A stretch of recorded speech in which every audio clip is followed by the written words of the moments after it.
it's Reagan and welcome back to another video. Today I'm going to be chatting through my September TBR. I feel like we're on the cusp of fall, and while in some ways I'm not entirely ready to let summer go from like a wardrobe perspective, I've also completely decorated my apartment in fall decor, so clearly I am ready for fall. I'm ready for cozy sweaters, I'm ready for pumpkin spice lattes, I'm ready for fall leaves, I'm ready for it all. I am kind of looking at my books and starting to kind of integrate some cozier reads, obviously doing that more so in October, but hey, let's get an early start if you will. But without further ado, let's go ahead and dive right into the TBR. The first book I'm going to chat about is one that I'm already reading, and that is The Ship of Magic by Robin Hobb. I mentioned this in my wrap up, but I was only able to read about 200 pages before the month of August ended, but so far I'm honestly loving this book so much. This is the first book to the Live Ships trilogy, which is the second series within like the larger Robin Hobb universe, and so far, as I said, I'm loving it. It also is contrasting the Farseer trilogy in some interesting ways, in that this is multi-perspective with lots of different POVs, versus the Farseer trilogy was very much focused on our main character Fitz, as well as kind of staying in one central location, versus this, we're going all over the place, and because people are merchants and pirates and traders and all sorts of things, we're seeing all sorts of different places, and I am having a great time. So far, the writing has captured me immediately. I feel like Robin Hobb's writing throughout all of her books has progressively gotten better, and I just feel like I'm already rooted with these characters and the world. Also just excited to see how things begin to connect to the Farseer trilogy, but honestly, loving this a lot.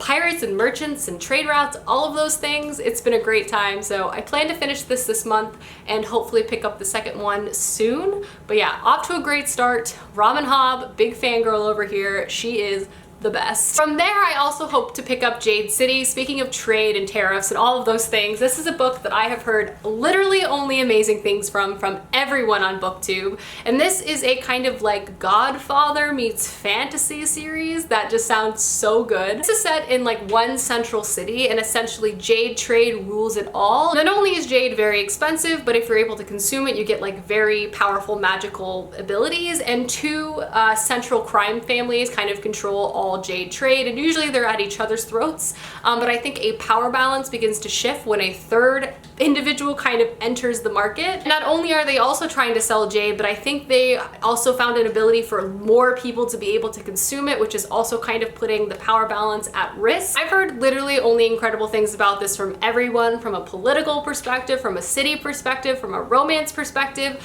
I hope this is just full of gray morality, characters doing bad things to try to, you know, expand their own power. I'm here for all of that. And honestly, if you look at the back of the book, it's literally just like quotes from every well-known fantasy author being like, this is the best thing ever. So I really want to be echoing that. The sequel I think also just recently came out, so perfect thing to start and then move on to the second book, similar to kind of what I did with the Poppy War, you know, just kind of keep it moving through series before I forget everything. But yeah, I cannot wait for this. I feel like this is going to be a new fave. I have high hopes for this. From there, I also really hope to pick up a new release that's coming out in the month of September, and that is not this, but the third book to the Mirror Visitor series by Christelle Dabos. This is a YA fantasy series that honestly has just taken me away with book one. I've honestly just fallen in love with since book one. It's just one of the most imaginative and interesting YA fantasies I've truly encountered in a long time. In this story, we follow our main character Ophelia, who honestly just wants to live a nondescript life and for everyone to leave her alone. She wants to run her museum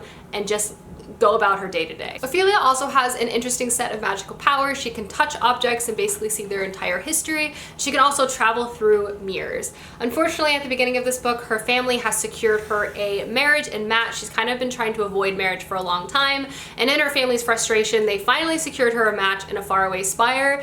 In this fantasy world, there are like different spires that float in the sky, and each spire politically and like structurally and magically are all very different from each other, and they each all have their own family spirit that comes from some sort of religious or mythological background, which honestly just creates some of the most fascinating world building I have encountered. And we follow Ophelia in the first one as she travels to her new spire to meet her soon-to-be husband, and she's kind of thrown in the middle of their very vicious politics, very different from her home spire. I would kind of equate it to like Versailles meets Russian court politics, and everyone uses illusions to like trick people. It's absolutely cutthroat and fascinating. I love the first two. It's truly just one of the most unique YA stories I've encountered in a long long time. The romance is unusual, the characters are unusual, and I love Ophelia because she is quiet, but she's very sure of herself, and I really like seeing her kind of encounter and tackle problems head on.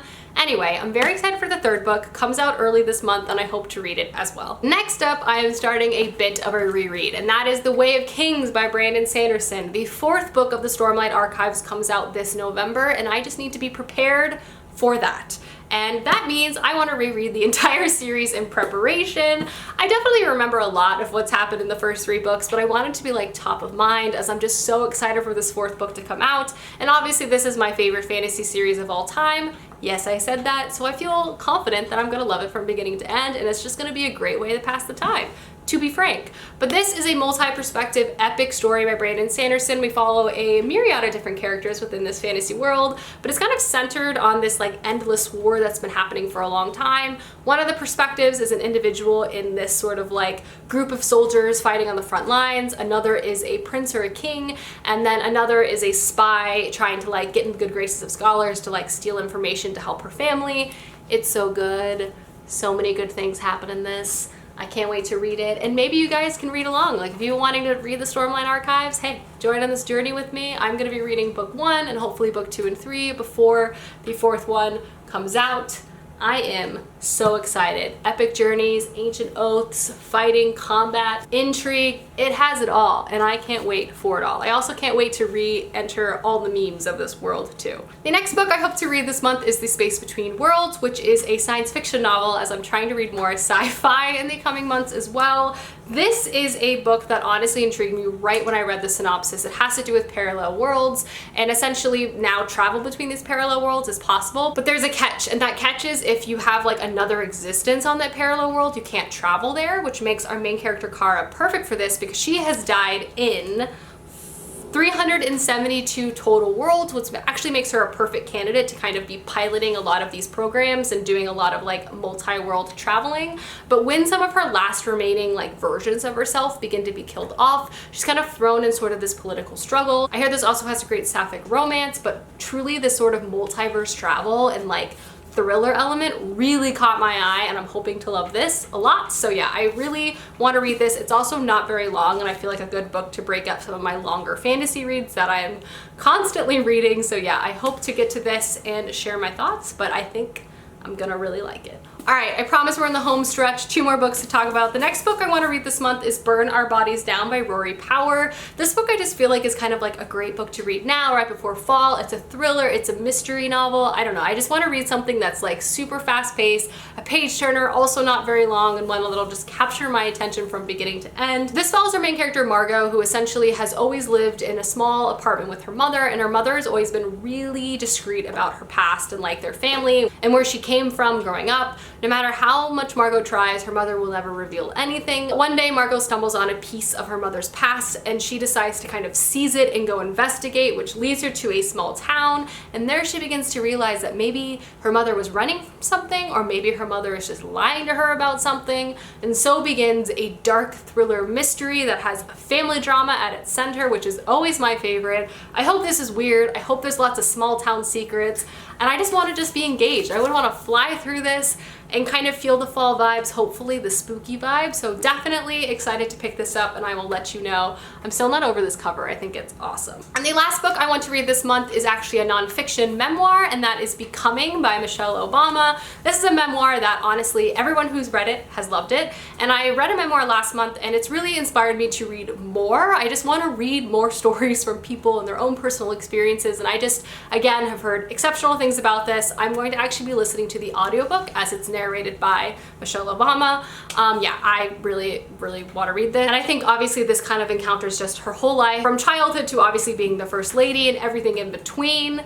I'm really excited to pick this up. I'm going to be listening to it throughout the month while I'm working. So yeah, that is the last book on my TBR. So yes, I had a lot of books. I'm realizing now that I hope to read this month, but I've been, really good with my reading game throughout the year, so I'm hopeful that I'll be able to get to everything. Anyway, I hope you guys enjoyed this video. Let me know down below some books you hope to read in the month of September, as I would love to know, and I will see you guys soon with another video soon.